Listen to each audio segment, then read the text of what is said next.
അല്ല, മുഖ്യമന്ത്രി പറഞ്ഞത് എന്താ? മുഖ്യമന്ത്രി ഒരു തരത്തിൽ വർഗീയതയാണ് പറഞ്ഞത്, മുഴുവൻ വർഗീയതയാണ് പറഞ്ഞുകൊണ്ടിരിക്കുന്നത്. അദ്ദേഹം യാതൊരു പരസ്പര ബന്ധമില്ലാതെ കേരളത്തിൽ നടന്ന വർഗീയ കലാപങ്ങൾ മുഴുവൻ പറയുകയാണ്. എന്നിട്ട് ഇടതുപക്ഷത്തിൻ്റെ സമയത്ത് ഒരു കുഴപ്പമില്ലെന്ന് പറയുക. ഇടതുപക്ഷത്തിൻ്റെ സമയത്തും കേരളത്തിൽ വർഗീയ കലാപങ്ങൾ നടന്നിട്ടുണ്ട്. കേരളത്തിൽ പല സ്ഥലത്ത് നടന്നിട്ടുണ്ട്. കോടിയേരി ബാലകൃഷ്ണൻ ആഭ്യന്തരമന്ത്രിയായി നടന്നിട്ടുണ്ട്. അശ്വാനന്ദൻ മുഖ്യമന്ത്രിയായിരുന്നപ്പോൾ നടന്നിട്ടുണ്ട്. പല സമയത്തും നടന്നു.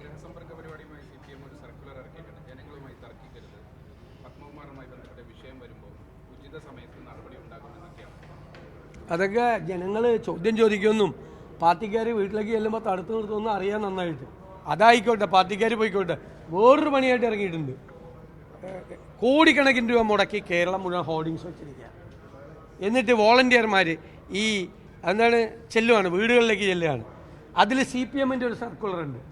സർക്കാർ നടത്തുന്ന ആ പരിപാടിയിൽ പാർട്ടിക്കാർ തന്നെ പോകണമെന്ന്, സർക്കാരാണ് പൈസ കൊടുക്കണമെന്ന്. എന്നിട്ട് ഇതുവരെയുള്ള ഗവൺമെൻറ്റിൻ്റെ നേട്ടം വീടുകളിലെത്തിക്കുക.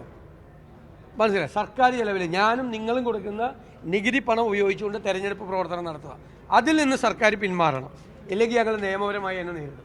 ഞങ്ങൾ കോടതിയിൽ കേസൊക്കെ കൊടുത്തിട്ടുണ്ട്. സർവേ ഇപ്പം എന്താ സർവേ? ഇപ്പം എന്താണ് കേരളം നന്നാക്കുന്നതിനെ പറ്റി സർവേ? ഇപ്പം ഇലക്ഷൻ വർക്കാണ് നടത്തുന്നത്. പാർട്ടിക്കാരെ വെച്ചുകൊണ്ട് പാർട്ടിക്കാർക്ക് പൈസ ഗവൺമെൻറ് ഖജനാവിൽ നിന്ന് പൈസ മുടക്കിക്കൊണ്ട് ചെയ്യുക. അതിൽ നിന്ന് പിന്മാറണം. പാർട്ടിക്കാർ വീട് കയറായിരിക്കണം അവരിഷ്ടം, അവർ കയറിക്കോട്ടെ. അത് നാട്ടുകാർ ചോദിച്ചോളും. ചെല്ലുമ്പോൾ ചോദിച്ചോളൂ. അത് ചോദിക്കാൻ അറിയാവുന്നതുകൊണ്ടാണ് ഈ പത്മകുമാറിൻ്റെ കാര്യം പറയണത്.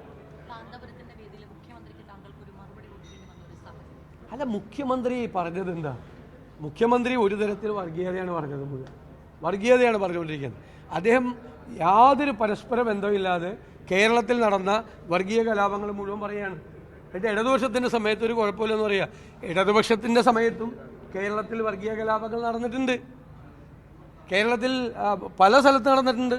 കോടിയേരി ബാലകൃഷ്ണൻ ആഭ്യന്തരമന്ത്രിയായി നടന്നിട്ടുണ്ട്. അശ്വാനന്ദൻ മുഖ്യമന്ത്രിയായിരുന്നപ്പോൾ നടന്നിട്ടുണ്ട്. പല സമയത്തും നടന്നിട്ടുണ്ട്. ഇപ്പം ഇല്ലാത്തത് നല്ല കാര്യം. പണ്ട് നടന്നിട്ടുണ്ട്. അത് എന്താണ് പറയാൻ ഉദ്ദേശിക്കുന്നതെന്ന് നമുക്കാർക്കും മനസ്സിലായില്ല. എന്നിട്ട് അദ്ദേഹം മതേതരത്വത്തിൻ്റെ വക്താവാകാൻ ശ്രമിക്കുകയാണ്. മതേതരത്വത്തിൻ്റെ വക്താവാകാൻ എങ്ങനെ ശ്രമിക്കുന്നത്? ഒരു വശത്ത് ഈ വിദ്വേഷ പ്രചരണം നടത്തുന്ന ആളുകളെ പ്രോത്സാഹിപ്പിക്കുകയാണ്, അവർക്ക് പട്ടും വളയും കൊടുക്കുകയാണ്, പൊന്നാട ചാർത്തുകയാണ്, അല്ലേ? ഒരു വശത്ത് എന്നിട്ട് അവരെ കൊണ്ട് പറയിപ്പിക്കുകയാണ് ഇവർക്ക് പറയാൻ പറ്റാത്ത കാര്യങ്ങൾ.